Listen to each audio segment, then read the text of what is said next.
a lot there, Omar. Thank you very much. Yeah. Let's talk about it all. Former State Department senior White House advisor in the Trump administration, Matt Mowers, is with us, and Steve Duprey, the former chairman of the New Hampshire Republican Party, who is backing Nikki Haley. Good morning to both of you. Steve, let me just ask for your response on that. The comments that she made on Fox came a couple weeks after she didn't say slavery is what caused the Civil War. Her campaign did put out that statement later. What's your response to it? I don't think that's a big deal in New Hampshire. I think people are going to give her a pass. They understand what she meant, that we're not a racist country. Obviously, we've had racism. I think it's a non-issue. Matt? But one correction, Governor DeSantis and President Trump keep saying Democrats are going to infiltrate the New Hampshire primary. If you were a Democrat and you wanted to switch to vote, you had to do it by a month and a half ago. Only 3,500 Democrats switched their registration from Democrat to Independent. So that claim is factually false by Governor DeSantis. Yeah, Steve, I'm glad you brought that up, because throughout listening to the piece, it kept popping into my head. It's important for people to know that's not actually how it works. Matt, we first met when you were Chris Christie's man on the ground in New Hampshire back in 2016. You ran for office in the state as well. What's your sense right now of Christie getting out of the race? He had decent numbers in the state. Does that change the dynamic? Does he convert? Do those supporters all convert to Haley going forward?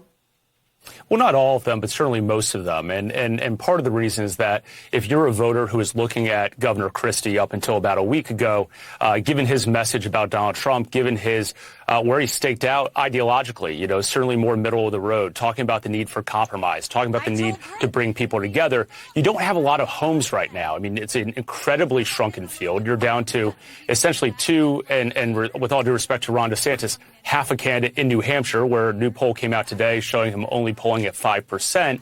And so you're naturally, if you're inclined to support Governor Christie a week ago, your only home right now is really to support Ambassador Haley. And she's seeing some of the benefit of that. A new poll came out today showing her now, moving upwards into the mid-30s. Some of that previous polling had shown her in the high 20s.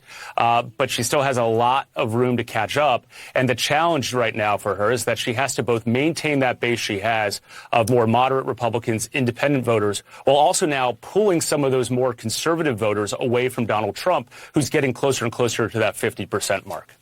Steve, Phil counted, and the tone from Trump about Nikki Haley was conciliatory for 22 hours. Yeah, is that right? A little more. But now it's a big almost day. Yeah, almost. He had a stopwatch. But in all seriousness, Trump has since then merged Nikki Haley's face in this sort of weird more photo with Hillary Clinton.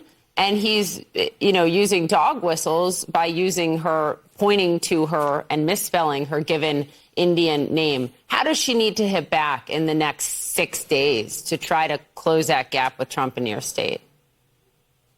Well, first, I think we should note that President Trump actually has a very good campaign organization this time. In 2016, he ran as a celebrity. 2020 is the incumbent. This year, he has a very sophisticated campaign operation. But I think what Nikki Haley needs to keep saying is that I can achieve the Trump agenda without the chaos, without the distractions, without the negativity, without the name calling. And I think she's doing pretty well. Obviously, having Chris Sununu, one of the most popular governors in the country, out campaigning for her helps.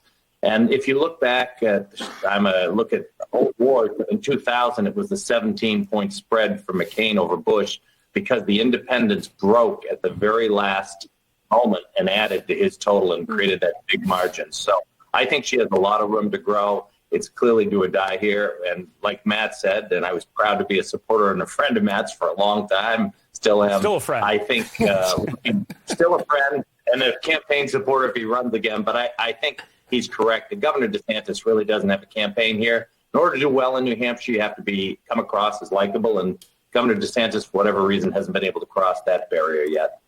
Matt, last word before we have to go? I'll just say, I think in order to see an upset next week, we're going to have to see a surge of independent turnout. Governor Sununu is very popular with independent voters, so he's got a lot of work to do in the next week. But I'm sure with supporters like Governor Sununu and Steve, Ambassador Haley has a chance to maybe close that gap. All right, Matt Mowers, Steve Duprey, still friends, which is a good development. Thanks. Appreciate you both. Thank you, guys. Yeah. Thank you. Thanks for having us. Well, new insight this morning about the call made to 911 requesting an ambulance to Defense Secretary